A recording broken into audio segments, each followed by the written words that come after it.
இது ஒரு ஜப்பானிய நாடோடி கதையை தழுவி எழுதப்பட்ட கதை. முன்னொரு காலத்துல ஜப்பான்ல ஒருவர் மிகச்சிறந்த திருடனா இருந்தாராம். அந்த நாட்டுல இவரை பத்தி தெரியாத ஆளே இருக்க முடியாது. ஆனா இன்னார் தான் அந்த திருடன் அப்படிங்கிறது யாருக்கும் தெரியாது. தன்னுடைய தொழில்ல பலே கில்லாடியா இருந்ததுனால இந்த திருடனை யாராலையும் பிடிக்கவே முடியல. அவ்வளவு ஏன், அரசருடைய கஜானாலிருந்து திருடனப்ப கூட அவர் பிடிபடல. இவர் எந்த திருடனாலும் அங்க தன்னுடைய முத்திரைய பதிச்சுட்டு வர்றது வழக்கம். அதனால இந்த திருடன் ஒரு இடத்துல திருடனா அவரு திருடுற அளவுக்கு ஒரு மிக உன்னதமான பொருள் தாங்கிட்ட இருக்கு அப்படின்னு வெளியில சொல்லிக்கிறதே ஒரு பெருமையான விஷயமா மாறி போச்சு. இப்படியே ஆண்டுகள் பல போயிட்டு இருக்க இந்த திருடருக்கும் வயசாயிடுச்சு. முன்ன மாதிரி பல இடங்களுக்கு திருட போறதில்ல.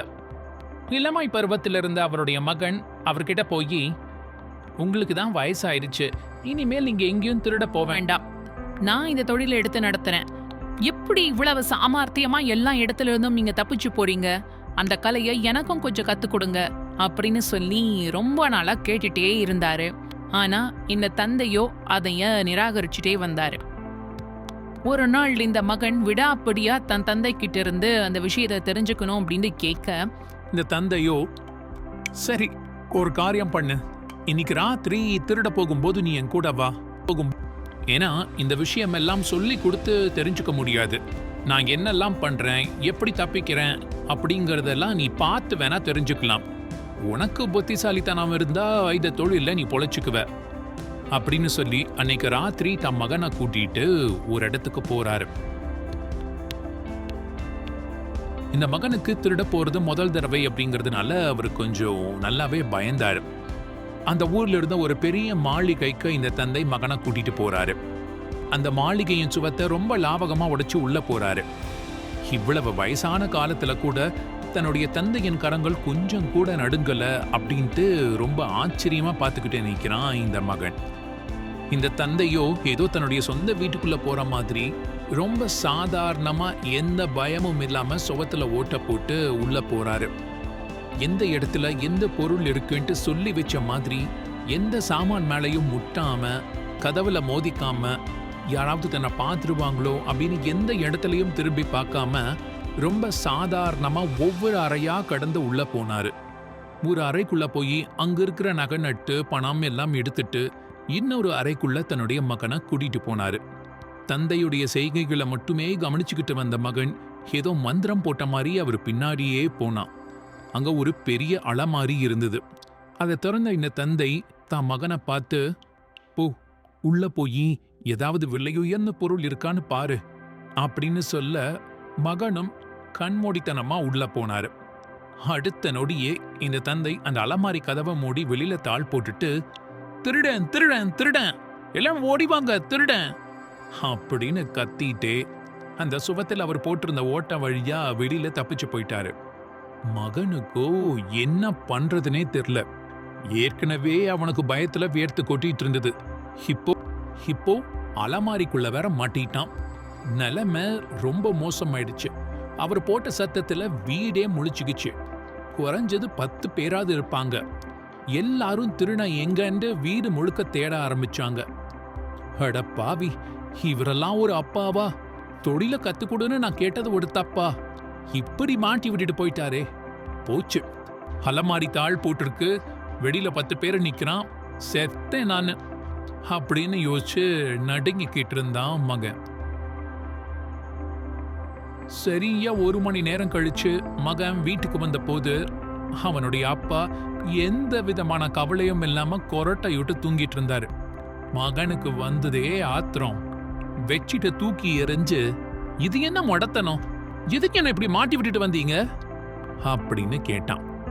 கண்ணு முழிச்ச தந்தையோ, ஓ திரும்பி வந்துட்டியா, சரி சரி நீயும் போய் தூங்கு, இந்த தொழிலை எப்படி பண்ணணும்னு உனக்கும் இப்ப தெரிஞ்சிருச்சு, அதனால இதை பத்தி பேசுறதுக்கு ஒன்றும் இல்லை, போய் தூங்கு அப்படின்னு சொன்னாரு. ஆனா மகனுக்கோ அங்க என்ன நடந்ததுன்னு அவர்கிட்ட சொல்லியே ஆகணும்னு துடிச்சுக்கிட்டு இருந்தான். நீங்க பாட்டுக்கு உள்ள தாழ் போட்டுட்டு வந்துட்டீங்க, நான் எப்படி தப்பிச்சு வந்தேன்னு கேட்க கூடவா மாட்டீங்க? அதான் திரும்பி வந்துட்டல்ல, நீ இந்த தொழில நல்லா வருவேங்கிறதுக்கு இதுவே ஒரு பெரிய அத்தாட்சி. நாளைக்கு ராத்திரியிலிருந்து நீயே சொந்தமா போய் இதை செய்ய ஆரம்பிக்கலாம். ஒரு திருடனுக்கு தேவையான புத்திசாலித்தனமும் சுதாரிப்பும் கவனமும் எல்லாம் உன்கிட்டயே இருக்கு. அதனால என்ன நடந்ததுன்னு எல்லாம் சொல்லணும்னு ஒன்றும் அவசியம் இல்லை. சொல்லணும்னு தோணுச்சுன்னா சொல்லு அப்படின்னாரு. நான் இதை சொல்லலைன்னா என்னால ராத்திரி தூங்கவே முடியாது அப்படின்னு சொல்லி மதன் அவன் தப்பிச்சு வந்த கதைய சொல்ல ஆரம்பிச்சான். நான் அந்த அலமாரிக்குள்ள மாட்டிக்கிட்டு இருந்த போது அதோடைய சாவி துவாரத்து வழியா பார்த்தேன். அங்கிருந்த எல்லாரும் பரபரப்பா ஒவ்வொரு இடமா போய் தேடிக்கிட்டு இருந்தாங்க. அப்போ ஒரு பொண்ணு கையில விளக்கோட இந்த அலமாரி இருந்த அறைக்குள்ள வந்தா.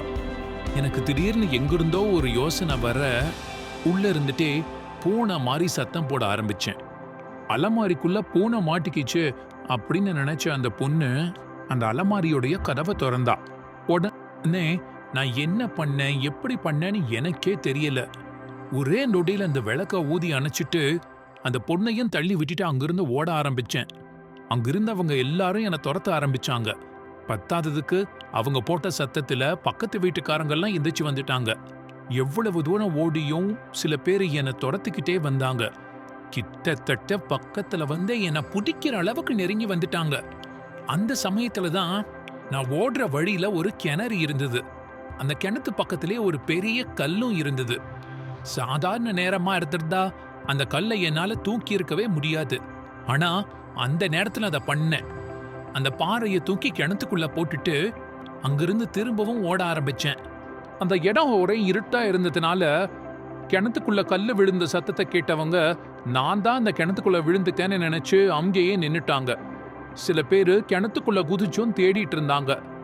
இதுதான் சரியான சந்தர்ப்பம்னு ஒரே ஓட்டமா அங்கிருந்து ஓடி வந்துட்டேன் அப்படின்னு சொன்னான்.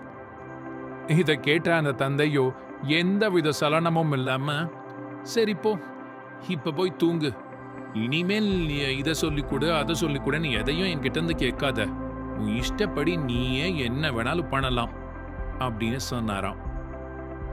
இந்த தந்தை மகன் கேட்ட உடனேயே அவருடைய அனுபவங்களையோ இல்ல வழிமுறைகளையோ சொல்லி கொடுத்திருந்தா இந்த மகன் கண்மூடித்தனமா அதையே தான் பின்பற்றிட்டு இருப்பாரு. இவருடைய அறிவுரைகள் அல்லாது வேற எந்த சூழ்நிலை வந்தாலும் மகனால அதை எதிர்கொண்டிருக்க முடியாது. சாதாரண நாட்கள்ல நம்மளால செய்ய முடியுமா இல்ல செய்ய முடியாது அப்படின்னு நாம நினைச்சிட்டு இருந்த விஷயங்களை ஒரு இக்கட்டான சூழ்நிலையில ரொம்ப சாதாரணமா செஞ்சு முடிச்சிருவோம்.